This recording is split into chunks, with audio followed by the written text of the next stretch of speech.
एक तो मादी मनफ़ात है, एक मानवी मनफ़ात है। मादी मनफ़ात में कहते हैं कि यार कोई किसी को रास्ता का पता ना हो, आप उसको रास्ता दिखा दे, मंजिल तक पहुंचा दे, या कोई मजबूर इंसान हो उसकी आप माली मदद करें। लेकिन सबसे बेहतरीन रास्ता कौन सा रास्ता है? जो है ना, सबसे बेहतरीन रास्ता वो है जो किसी एक मिल्लत को जिंदा करे, एक इंसान को जिंदा करे। मन अहयन्नास फकअन्नमा अहयन्नासा जमीआ।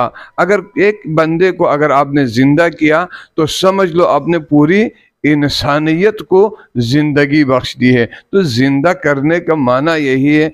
इसमें भी हमारी ताउन की ज़रूरत है। जहाँ आपके बच्चे बेराहरवी का शिकार हो, जहालत की तरफ जा रहा हो, तो आप वहाँ पे अपनी मदद के ज़रिए से उनको राह रास्त पर लाएं, उनको हिदायत दें, उनको कुरान से आशनाई दें, उनको दिलों को इल्म की नूर से मुनव्वर करें, तो यकीनन आपने उसको जिंदा किया है।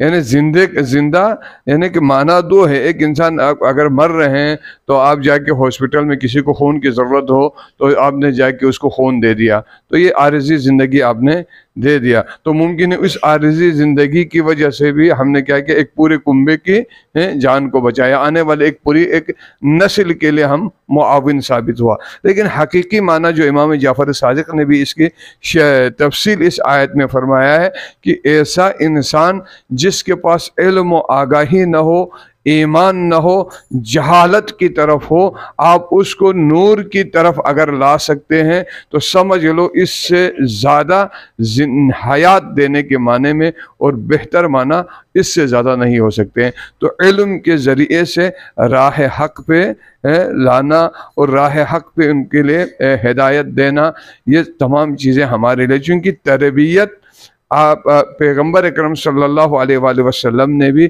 सबसे बेहतरीन चीज़ जो है ना, इसी चीज़ को करार दिया है जो तरबियत हो, यानी नई नस्ल की तरबियत हो। अइम्मा का हुक्म भी हमारे लिए यही है, कुन आलिमन औ मुतअल्लिमन, या आलिम बन जाओ या मुतअल्लिम बन जाओ, यानी या सिखाने वाला बन जाओ या सीखने वाला बन जाओ, या इन दोनों से मोहब्बत करने वालों में से हो जाओ। हाँ, वला तकुना राबिआ, चौथा किस्म के अफराद होने से आप एहतियात करो, कभी मत हो जाओ चौथा क्या है? कहते कि वो इल्म दुश्मन है। यहाँ से मुराद है ना, वो चौथे अक़साम में आप कभी भी इल्म दुश्मन में से अपने आप को यानी रखने की कोशिश मत करो, क्योंकि ये तीन सिफत है, या खुद आलिम बन जाओ, या मुतअल्लिम बन जाओ, इल्म सीखने वाला बन जाओ, या इन दोनों से मोहब्बत रखने वाला। क्योंकि हम इन्हीं तीन कैटेगरी में आपकी बेहतरी है, बहबूद है, इसी के लिए कोशिश करते हैं। हमारी सारी कोशिशें यही है कि हम सब क्या, देखो अभी वालिदैन यानी इतने मेहनत से अगर यहाँ पर एक मरकज़, तालीमी मरकज़ के साथ वाबस्तगी है और आप लोग इसके साथ ताउन कर रहे हैं और बेहतर काम के लिए आप कोशिश कर रहे हैं, तो कम से कम तीसरे कैटेगरी में हम आ रहे हैं। और अल्हम्दुलिल्लाह हमारे बच्चे को आप दूसरे कैटेगरी में रख रहे हैं, क्योंकि वो मुतअल्लिम है, सीखने वाले हैं। तो अपने बच्चों को इस सीखने वाले में रखो। जब आपके बच्चे में इसमें आएंगे तो आपके बच्चों की वजह से, यानी आपके बच्चों की वजह से आपको अगर उस मरकज़ से मोहब्बत हो जाए तो कम से कम मौला के कौल के मुताबिक हम तीसरे कैटेगरी में रह सकते हैं। तो तीसरे कैटेगरी के लिए फ़ायदा है। जहां आपके औलाद न, आप मदरसे में नहीं भेजेंगे तो वाकई उस मरकज़ के साथ आपका मोहब्बत और रिश्ता कमज़ोर हो जाएगा। जब कमज़ोर होगा तो ऑटोमेटिकली जो मौला ने कहा है वला तकुना राबिअन, तो हम खुद ब खुद जो है ना राबे में, हमारी अपनी गफलत की वजह से, हमारी अपनी कोताही की वजह से हम खुद ब खुद चौथे अक़साम में चले जाएंगे, जो न मौला इस चीज़ के लिए राज़ी है, न मोहम्मद मुस्तफ़ा सल्लल्लाहु अलैहि वसल्लम इस चीज़ के लिए राज़ी है। तो इनकी मनफ़ाअत ये है कि किसी मरकज़ को कायम करने से एक फरीज़ा हमसे अदा हो रहा है। जैसे फरमाते हैं, पैगम्बर का इरशाद है, तलबुल इल्म फरीज़तुन अला कुल्ली मुस्लिमिन, यानी इल्म हासिल करना हर मुसलमान मर्द औरत के ऊपर क्या है? फ़र्ज़ है। फ़र्ज़ फ़र्ज़ यानी नमाज आपके ऊपर फ़र्ज़ है, ज़कात आपके ऊपर फ़र्ज़ है, हज आपके ऊपर फ़र्ज़ है। इसी तरीके से तालीम हासिल करना भी हमारे ऊपर क्या है, फ़र्ज़ है। तो आज हम इस मरकज़ को कायम करके रखा हुआ है, तो यकीनन आपके एक फ़र्ज़ की, जिस तरह नमाज के बारे में आपसे सवाल होगा, जिस तरह रोज़े के बारे में आपसे पूछा जाएगा, जिस तरह हज और ज़कात के बारे में बरोज़ क़यामत आपसे पूछा जाएगा, इसी तरह इसी तालीम और ताल्लुम के बारे में भी पूछा जाएगा। कि मौला फरमाएंगे, पैगम्बर आपसे पूछेगा कि हमने 3 कैटेगरी तुम्हें दिया था, इन 3 कैटेगरी में से आप अपने आप को किस कैटेगरी में रखा हुआ है दुनिया में, यानी या पहले कैटेगरी में है, या दूसरे में है, या तीसरे में है। अगर वाकई इन 3 कैटेगरी को छोड़कर अगर हम चौथे कैटेगरी में आया तो शफाअत मुस्तफ़ा से महरूम हो जाएंगे। कल को जिस चीज़ के लिए हम कोशिश कर रहे हैं वो चीज़ हमें हासिल नहीं होगा अगर दुनिया में हम अपने आप को कोशिश करें इन 3 कैटेगरी में से एक में रखने की हम कोशिश करें। तीसरी कैटेगरी ही हमारे शफाअत के लिए काफ़ी है कि हम इनसे मोहब्बत करें और जहाँ तालीम और ताल्लुम दे रहे हैं उससे ताउन करें। जब मोहब्बत होगा तो आपका दिल खुद बहुत खींच लेंगे उसकी तरफ, आप उसके ताउन करने पे खुद बहुत मजबूर हो जाएगा। तो इन मराकिज़ से जो मनफ़ात हमें हासिल होगा, इनसे मोहब्बत और लगाव वाबस्तगी ही आपके लिए क्या है, ज़रिया नजात है। तो हमें मालूम होना चाहिए कि हम वाकई इस चीज़ों को आप कम न समझिए, हमारे लिए तोशे आखिरत है। इल्म के लिए हम इल्म हासिल करना, और इसके लिए कोई कीमत नहीं है। ये देखो, इल्म हासिल करने के लिए इसकी कोई आप कीमत नहीं लगा सकते। और दूसरा, एक उम्र का लिमिट हम सोचते हैं यार इस उम्र में पढ़ना चाहिए, इस उम्र में नहीं पढ़ना चाहिए। देखो ये भी कोई लिमिट नहीं है। उतलुबुल इल्म मिनल महदी इलल लहद, पैगम्बर अकरम सल्लल्लाहु अलैहि वसल्लम ने फरमाया आपने इल्म हासिल करना है गहवारे से लेके गूर तक, यानी कब्र तक हमने हासिल करना है। तो वाकई आज जिस उम्र में जिस कैटेगरी में आप आए हैं उसको आप आए पढ़ें, कोई मसला नहीं है, कोई शर्म की। अगर जिस बुजुर्गान ने अगर कुरान अगर आपने ख़त्म नहीं किया है तो आप इस उम्र में आके पढ़ सकते हैं, शर्म की बात नहीं है। हम इसको यानी जिन चीज़ों को जो हमारे लिए बाइस नंग आर है, शर्म की बात है, हम उनको नहीं समझते कि वो अपने लिए बाइस फ़ख्र समझ के अंजाम देते हैं। और इल्म हासिल करना जिस उम्र में भी हो ये हमारे लिए बाइस फ़ख्र है। अब देखो मोहम्मद मुस्तफ़ा सल्लल्लाहु अलैहि वसल्लम जब रिसालत पे मबऊस हो के ऐलान रिसालत आपने फरमाया तो जितने असहाब रसूल थे जिन्होंने कुरान को हिफ्ज़ किया या अहादीस रसूल को हिफ्ज़ किया वो सारे बच्चे तो नहीं थे, सारे बुजुर्गान बैठे हुए थे। बुजुर्गों ने हिफ्ज़ किया। 70 साल के सहाबी ने कुरान को अपने सीने में महफूज किया। 60-50 साल वाले लोगों ने यानी अहकाम दीन को अपने सीनों में महफूज किया। तो वाकई एक हमारे लिए उलगू और नमूना है इनकी ज़िंदगी। जब वो कर सकते हैं तो हम भी कर सकते हैं, वो जब पढ़ सकते हैं तो हम भी क्या है पढ़ सकते हैं। ये नामुमकिन नहीं है। तो आप कोशिश करें कि कुरान यानी हर उम्र में, अभी देखो पिछले ज़िलहज्जा में वहाँ पर तालीम बालिगान में मैं खुद गया था। तो हमारा एक प्रोग्राम था सुरमो में, ठीक है। तो सुरमा में मैंने खुद यानी ख़त्म कुरान जिन्होंने कुरान को ख़त्म किया था, पढ़ के ख़त्म किया था, उन ख़वातीन को मैंने खुद अपने हाथों से उनको इनाम दिए। तो उनमें वाकई 60 साल 70 साल 80 साल वाकई कितनी खुशी की बात है। यानी ये नामुमकिन नहीं है। और ख़ुद मैं आपको बता देता हूँ कि जब हम पढ़ रहे थे तो मेरे क्लास में ही यानी बाहर के ममालिक का एक बंदा जो मेरा क्लास फेलो था, यानी जिस वक़्त मेरा उम्र 25 साल था उसका उम्र 40 साल था।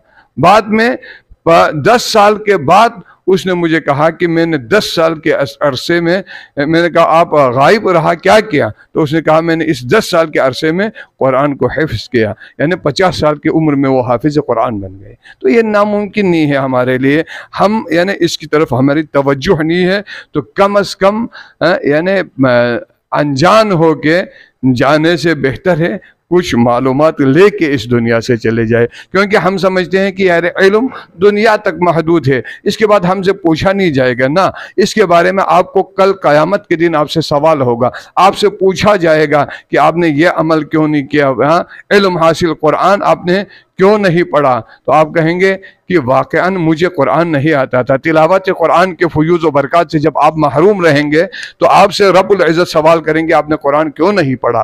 तो आपसे सवाल होगा तो आप कहेंगे कि मुझे नहीं आता था। तो उस वक़्त दूसरा सवाल होगा, इसको सीखने के लिए कोशिश क्यों नहीं किया। देखो, अगर इस पे हमारे पास जवाब है, कोशिश क्यों नहीं किया। देखो, आपके पास उस्ताद अवेलेबल है, 24 घंटे जो ड्यूटी पे जाते हैं वो अलग ड्यूटी भी नहीं जाने वाला, हमें हमेशा घर में है। तो कम से कम रोज़ाना एक आयत तो आप पढ़ सकती हैं, एक आयत पढ़ सकता है मर्द हजरात, औरत ख़वातीन।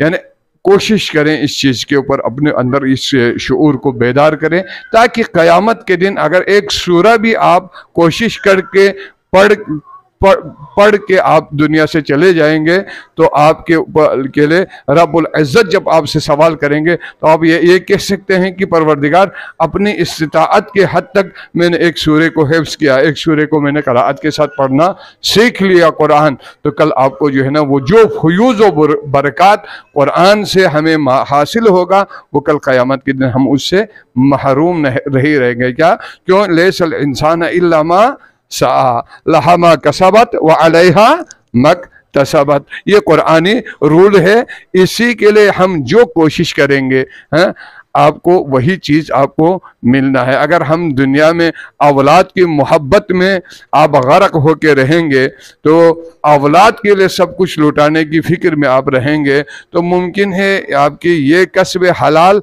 बेहतर चीज़ है, लेकिन कल आपका औलाद जो है ना वो सिला आपको नहीं दे सकेंगे जो कुरान दे सकता है। कल क़यामत को, क़यामत के दिन जो सिला कुरान हमें देगा वो आपकी औलाद नहीं दे सकते हैं। तो वाकई इस चीज़ को हमें अगर औलाद के लिए देना अच्छी बात है, तमाम फैसिलिटीज़ दे दें, लेकिन कुरान के साथ अपने वाबस्तगी, क्योंकि इन्नहु शाफ़िउन व मुशफ़्फ़िउन, यानी कुरान एक ऐसी किताब है जो शाफ़े भी है और मुशफ़्फ़िअ भी है, और इसकी शफ़ाअत जो है ना मोरिद कबूल भी है। इसमें कोई शक नहीं है। अगर जिसके लिए कुरान ने शफाअत के लिए सिफारिश किया, कलाम इलाही जिसके शाफे बन जाए तो उसकी शफाअत क्या है? यकीनी है। तो उसको शाफे बनाने के लिए दुनिया में थोड़ी सी हमें मेहनत करने की ज़रूरत है। इसकी तरफ थोड़ी सी आप तवज्जो दे दें, अपने औलाद के लिए, अपने लिए, या इससे मोहब्बत करें। जहाँ कुरानी तालीम दे रहे हैं तो कम से कम अपने दिल में उस मरकज़ से आप मोहब्बत रखें, उससे नफ़रत न करें, ताकि नफ़रत करने से हम चौथे कैटेगरी में आ जाते हैं। तो मेरी दुआ है कि परवरदिगार जिन लोगों ने इस मरकज़ को यहाँ कायम करने में कौली फ़ेली माली इमदाद किया है और कर रहे हैं, ता आइंदा करने का अज़म है, परवरदिगार आलम उनके रिज़्क़ हलाल में आप बरकत फरमा और हमें नया गामल इत्तिफ़ाक़, इत्तिहाद, खुलूस और मोहब्बत साथ ला घे का इल्मी मरकज़ इतना घे का नई औलाद कुन्नी तरबियती प्रोग्राम चेतना स्निंग साल नदनी शिरकत भी अतगाला तौफीक से इंशाअल्लाह। और अराकिन अंजुमन ला जो कराची के ये मुख्तलिफ ज़िली मकामात को निका ज़्यादा से ज़्यादा जो है सिर्फ साल नो प्रोग्राम चिगनो शिरकत बसे ना लोग से गो चंगती जिम्मेदारी में दे पूरी साल भर जुन राबिता यकफायत भी और जुन लगा किस्मी मुश्किलात की सोन आ रहे मरकज़ अंजुमन जुन से ताउन गया यहाँ तौफीक से इंशाअल्लाह। और गाया गांगमल संगई मरकज़ जो असली इल्मी मरकज़ इन जामिया इस्लामिया कराची तो गाया गंगमल संदी जामिया नदरसे खुलूस और मोहब्बत इंशाअल्लाह वाबस्तगी कायम यकबत पियान तौफीक से इंशाअल्लाह। और परवरदिगार गाय दरमियान नदी लिहमुल्लाह ताउन बेन दुख से गासु दुनिया के नरगल से इतना परवरदिगार दौलत दारे ने यहाँ कामयाबी से इंशाअल्लाह दरजात कुन खोला बुलंद हो चुके अल्लाह। गाया गंगमल इत्तिफाक इत्तिहाद खुलूस और मोहब्बत इंशाअल्लाह दी लिहमुल्लाह कुन नो ताउन बेन दुख पे यहाँ तौफीक तौफीक से जब से अल्लाह ngati islah bi ayat pi और ngai उम्मीद पी नस्ल कुनी इसलाह भी आयत पी गाएगा अमल आसी तौफीक से जब से अल्लाह मुल्क के खुदादात पाकिस्तान ला इस्तेकाम से जब से अल्लाह पाकिस्तानी दिफा इन मुखलिसों से दी रियासत पर भी दिफा भी नित पी गाई फौज कुनी परवरदिगार आलम यहाँ से दोनों हर मुकाम हर मंजिल का ये हिफ्ज़ अमानी या अल्लाह आलम इस्लाम ला परचम इस्लामी साइन मुत्तहिद को की तौफीक से जब से अल्लाह तमाम मजलूम मुसलमान को बिलखुसूस फ़लस्तीनीयत भी दी मजलूम मुसलमान को परवरदिगार जुल्म बरबरियत का नमा शुक्म यहाँ से नजात से जब से अल्लाह आलम इस्लाम ला इत्तेफाक और मुत्तहिद सो से दी मजलूम मुसलमान को हिमायत बेहद पियान तौफीक से जब से अल्लाह परवरदिगार गाय कायदान रहबरान उलमा जवान अंग मुस्लिमों और गाय दी रियासत पुखनम न से आफात और दुश्मनी शरिश्ते यहाँ महफूज या अल्लाह अल्लाहुम्मा जअल तौफीक रफ़ीक़ना वस्सिरातल मुस्तक़ीमा तरीक़ना व औसिलना इला मक़ासिदिना व तुब अलैना इन्नका अंतत तव्वाबुर रहीम अल्लाहुम्मा हाज़ा दुआ मिन्ना व मिनकल इजाबा व हाज़ल जुहदु अलैका तुक़लान व ला हव्ला व ला कुव्वता इल्ला बिल्लाहिल अलिय्यिल अज़ीम बिरहमतिका या